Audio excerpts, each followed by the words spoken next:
WhatsApp guys welcome to our YouTube channel and a new video. तो आज हम बात करने वाले बहुत ही इंपॉर्टेंट टॉपिक के बारे में, और ये एक टॉपिक मेरे दिमाग में इसलिए आया क्योंकि मैंने कल अपने दोस्त से बात कर रहा था रात में, और उससे बात करते वक्त मुझे रियलाइज़ हुआ कि बहुत सारे लोग एक्चुअली ऐसा ही सोचते हैं एग्जैक्टली।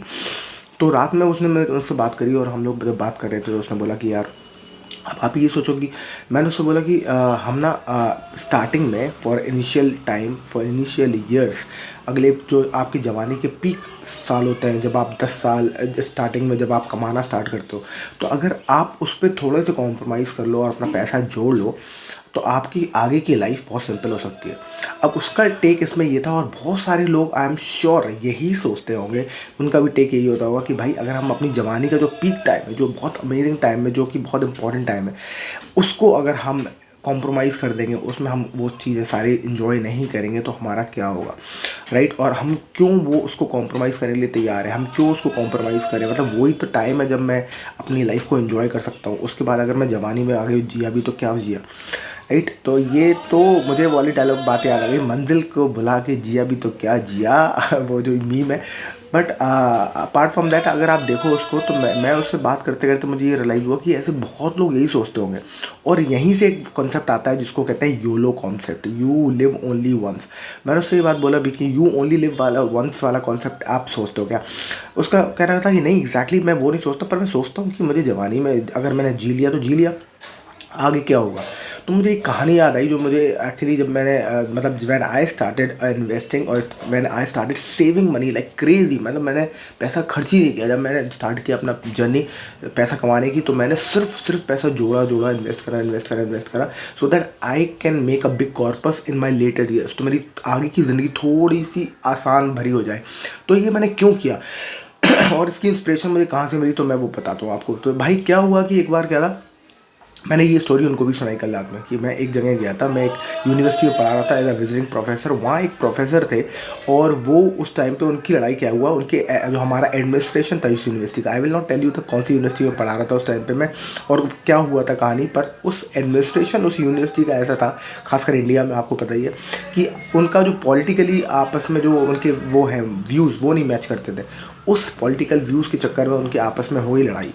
अच्छा, उस लड़ाई को देखते हुए मैंने देखा भाई ये काम तो बहुत भयंकर महंगा वो हो रहा है, ख़तरनाक हो रहा है, और वो ये काम जो है इनके क्या कहते हैं, ये जो इनके पॉलिटिकल व्यूज़ हैं बहुत ज़्यादा हीटेड आर्ग्यूमेंट में बदलते आ रहे हैं। तो मैं वहाँ से कट लिया, पर मैंने देखा कि आफ्टर अ वाइल वो इतनी लड़ाई बढ़ गई कि उन्होंने कहा कि भाई आप यूनिवर्सिटी कल से नहीं आओगे। लुक एट दिस, एक बड़ी सी ऑर्गेनाइजेशन, इतनी बड़ी सी यूनिवर्सिटी है, उसमें हर प्रोफेसर का अपना एक व्यू हो सकता है।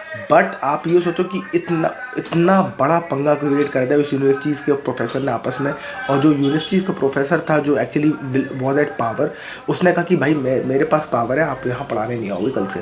तो वो पर्सनल हो गई बहुत ज़्यादा एक्चुअली फाइट उनकी पॉलिटिकल पार्टीज़ को लेके, और वो पर्सनल फाइट इतनी ज़्यादा कन्वर्ट हो गई कि उन्होंने कहा आप यहाँ से पढ़ाने नहीं आओगे। अब वो बंदा जो पढ़ाने आते थे हमारे प्रोफेसर साहब, वो बहुत ही रेप्यूटेड थे, क्योंकि हमने भी उनसे पढ़ा था एक टाइम पे, और आज हम उनके साथ पढ़ा रहे थे। तो मैं हमेशा उनको रिगार्ड करता था। अब आप ये सोचो कि उनको उनको इस एज में जॉब छोड़नी पड़ी, क्योंकि उनके पॉलिटिकल व्यूज़ अलाइन नहीं करते थे।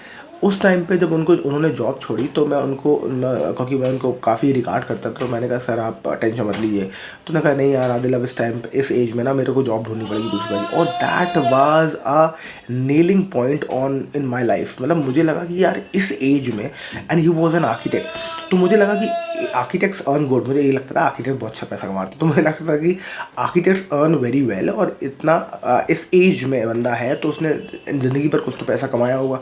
तो वो पैसा कहाँ गया, और वो इन्वेस्टमेंट कहाँ है, और इस एज में वो जाके यहाँ धक्के खा रहा है कि मुझे पढ़ाना है, मुझे पैसे चाहिए, I want to run my family. और इस एज में अगर वो भाग रहा है और घबरा रहा है, तो मैंने उनसे कहा कि सर मतलब आप तो ठीक ठाक इस एज में हो, आप क्यों टेंशन ले रहे हो? तो सर नहीं यार खर्चे निकालने हैं, मुझे अपने खर्चे बनाने हैं। तो मुझे ये रियलाइज़ हुआ कि उनके पास इन्वेस्टमेंट नहीं थे ज़रा भी। इसके वजह से उनकी लाइफ में कुशन नहीं था। जो कुशन होता है, जो क्या कहते हैं, जो सॉफ्ट वो होता है, जो आपको थोड़ा सा कंफर्ट देता है कि चल यार जेब में पैसे हैं, बैंक में पैसे हैं, इन्वेस्टमेंट में पैसे हैं, भूखे नहीं मरेंगे। पर उनके साथ ऐसा नहीं रहा। उनकी कहानी ये थी कि उनको पैसे चाहिए थे, क्योंकि उनकी जो बच्चे थे वो बूढ़े हो चुके थे। तो उनको लग रहा था कि वो बच्चे, मतलब उनके बच्चे मतलब थोड़े से फिजिकली हैंडीकैप थे, तो उनको उनके दे डिडंट गॉट मैरिड, और उनको हेल्प करने के लिए उनको ज़िंदगी भर पैसे कमाने थे। तो मैंने ये रियलाइज़ किया कि यार ये कैसे करेंगे भाई ये। तब मुझे एक बात रियलाइज़ हुई लाइफ में, and at a very young age, कि मुझे ऐसी लाइफ में ये चीज़ नहीं फेस करनी है at my later on stages और at my later on life.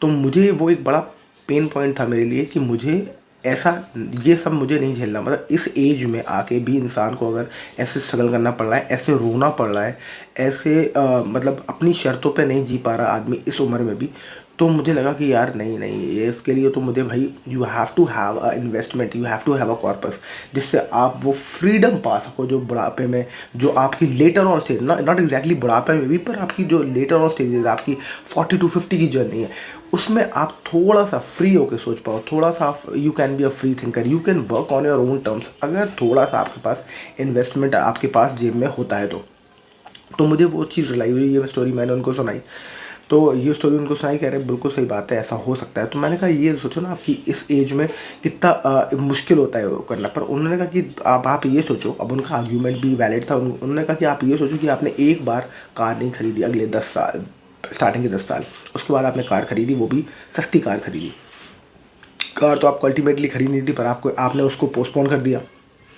आपने वो यंग जवानी की उम्र जब आपके लिए सबसे मज़ेदार थे, आपको घूमना चाहिए था, वो आपने अपना कुर्बान कर दिया। तो अल्टीमेटली तो आपको कार खरीदनी पड़ी ना। बट मेरा पॉइंट ये है कि अब आप ये सोचो कि जब आपने बाद में कार खरीदी तब आपके पास थोड़ा सा पैसा आ चुका था, आप इन्वेस्ट कर चुके थे, इन्वेस्टमेंट भी थोड़ी सी बढ़ चुकी थी, क्योंकि आप 10 साल बाद खरीदे तो आपने कुछ पैसा इन्वेस्ट किया, वो 10 साल में थोड़ा सा कंपाउंड हुआ, थोड़ा सा बढ़ गया। अगर उसको आप एडजस्ट करो तो इन्फ्लेशन 6% होता है, 6% के हिसाब से इन्फ्लेशन करा तो भी आपके पास एक हैंडसम अमाउंट बच गया जो आप कार खरीद सकते हो। और अगर आप अभी भी एक सस्ती कार खरीद रहे हो तो आप आगे के लिए और ज़्यादा पेव डाउन कर रहे हो अपने लिए एक कुशन। तो जो सिक्योरिटी, जो कंफर्ट आपने आगे के लिए और पोस्टपोन कर दिया कि अगले 10 साल के लिए, उससे आपको बहुत सारा फ्रीडम मिलता है एक इन फ्यूचर लाइफ में, फ्यूचर ईयर्स में, जिसमें आप अपनी शर्तों पे काम कर सकते हो। और एक और चीज़ है, उन्होंने कहा कि मतलब आपके पास एक और बड़ा इंटरेस्टिंग आर्ग्यूमेंट था उनका कि भाई आपके पास पैसे हैं, आपके पास पैसे, आप खरीद नहीं रहे, और इससे अच्छा तो वो स्मार्ट बंदा है जिसने बैंक से लोन लिया और उसने कार खरीद ली। तो आपके पास तो होने के बाद भी नहीं खरीद पा रहे आप, और वो खरीद है। तो आई हैव रियलाइज्ड इसका आंसर जो मुझे लगता है, हर किसी का अलग अलग हो सकता है, बट ये जो आंसर है ये मेरा है, और मैंने एक दो लोगों से और भी पूछा है जो इन्वेस्टर हैं, उनका भी इस पे आंसर यही था कि we don't buy things because we can, you know, you cannot, because you don't buy stuff because you can afford to have that stuff। तो ये जो सिक्योरिटी है आपके मन में, जो आपके मन में जो कंफर्ट है कि you can by that stuff, it's not a big deal, जो सिक्योरिटी है यही आपको बहुत सारा कॉन्फिडेंस देता है उसको ना खरीदने का। तो यानी कि अगर आपको जो भौतिक सुख है, फॉर एग्जांपल आपको एंजॉय करोगे एक बड़ी सी कार लेके, बेहतरीन सी कार ले, मर्सिडीज़ लेके मैं भी कह देता हूँ, तो मर्सिडीज़ लेने के बाद जो आप फील करते हो कि आई डिज़र्व दिस, वो जब आपके पास बैंक में अकाउंट में पैसे होते हैं तो you already deserve that feeling, you already feel that you can already have it, so you don't have it. तो जब वो फीलिंग आपको आ जाती है तो आपको कार चाहिए नहीं। कार आप क्यों खरीद रहे हो? कार आप खरीद रहे हो क्योंकि कार खरीदने के बाद आपको फीलिंग आएगी that you deserve this, you you have it, right. और जब आपके पास इतना कॉर्पस ऑलरेडी होगा that you can have it, तो you don't need to launch for that feeling because you already have that feeling. अब आप ऐसे सोचो ना कि हम लोग क्यों एक नई चीज़ एक्सपीरियंस करना चाहते हैं, क्योंकि हमने नहीं करी वो चीज़, वो हम एक्सपीरियंस करना चाहते हैं। पर हमारे पास जब कोई वो चीज़ होती है, जब हमारे पास पैसा होता है उसको एक्सपीरियंस करने का, तो हमें मालूम होता है कि I can experience any point of time. तो that gives you security, that gives you freedom कि जब भी करना हो कर लेंगे यार।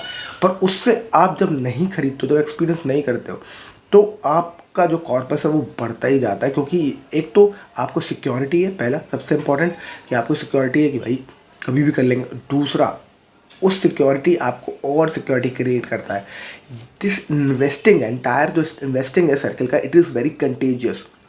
अगर आपने एक बार स्टार्ट कर दिया तो फिर वो बैक टू बैक बहुत आपको एडिक्शन सा होता है एक तरीके से। और दिस इज़, मुझे लगता है, is a very good healthy addiction unless it becomes N obsession और आप उसको बिल्कुल भी यूज़ ना करें। क्योंकि अगर आप बिल्कुल भी यूज़ नहीं करेंगे तो फिर कोई मतलब ही नहीं उस पैसे का। तो you have to have a calculated move. But पहले करोड़ के लिए तो मुझे लगता है हम सभी को भूख प्यास खाना सब कुछ त्याग देना चाहिए till the time you are making your first crore, क्योंकि फर्स्ट करोड़ के बाद आपका जो पैसा है वो बहुत ही बढ़िया एक्सप्लोड होता है, बहुत मल्टीप्लाई होता है। और उसके बाद आपको एक मेंटल सेटिस्फैक्शन और साइकोलॉजिकल एक कुशन मिलता है जहां आप बोलते हो कि I can deserve it, I deserve it, I can have it any point of time. अब मुझे दूसरों के शर्तों पे काम नहीं करना, मुझे ज़रूरत होगी मैं तब काम करूँगा। मैं अगर कहीं मुझे फायर भी हो जाता हूँ मैं कहीं किसी कंपनी से तो कोई दिक्कत नहीं। I have my money to sustain, I have my money to meet my expenses. मैं खाना खा सकता हूँ आराम से कहीं भी जाके। तो ये जो फ्रीडम है उस फ्रीडम के लिए मुझे लगता है कि हर आदमी भागता है, उस फ्रीडम के लिए हर आदमी जो इन्वेस्ट करता है। और पहले जो आप इन्वेस्टमेंट स्टार्टिंग का अपना कॉर्पस बनाते हो इस फ्रीडम के लिए बनाते हो। Once you get this freedom तो फिर आप अपने शर्तों पे काम कर सकते हो। फॉर एग्जाम्पल राइट नाउ मैं यूट्यूब वीडियो बना सकता हूँ क्योंकि आई कैन, क्योंकि मुझे लगता है कि okay I have basic investment which can take care of my basic needs. तो अब मुझे किसी के पास भागम भाग इतना नहीं करना, इतना डरना नहीं है, इतना ज़्यादा परेशान नहीं होना, क्योंकि I have some corpus which can take care of me, which I have already invested in some places, in different places, right? So this was all what I wanted to say कि पहला करोड़ के लिए आपको जो करना पड़े आप करो, पर टिल द टाइम वो वहाँ तक अचीव ना हो आपको सुकून और शांति को छोड़ देना चाहिए और आपको गधे की तरह दौड़ लगाते रहना चाहिए जब तक आपका एक छोटा सा डिसेंट कॉर्पस नहीं बनाए। और जब आपको वो डिसेंट कॉर्पस बनाए तो स्टार्ट करें थोड़ा सा लाइफ को एंजॉय करना भी, क्योंकि ये भी बात है कि as age declines you will not be able to experience that thing which you can experience at a younger age. तो थोड़ा थोड़ा उसको यूज़ करें। तो it has to be a calculated move, but at the same time you have to go harsh on your desires in the initial phase to make that first करो। सो I hope आपको इस video से कुछ motivation मिला हो। मैं कोशिश करता हूँ कि हर वीडियो के साथ थोड़ा सा मोटिवेशन फैक्टर, मोटिवेशन क्वोशंट जरूर डालूं, so that if you have not start investing you just start investing right now. और अगर मैं बन सकता हूँ, मैं इतना इन्वेस्ट कर सकता हूँ, मैं इतना कॉर्पोरेट जोड़ सकता हूँ, तो हर कोई every Tom Dick and Harry can do it. I can bet this. Thank you so much for watching. I will see you in the next video. Thank you so much for watching. Bye bye.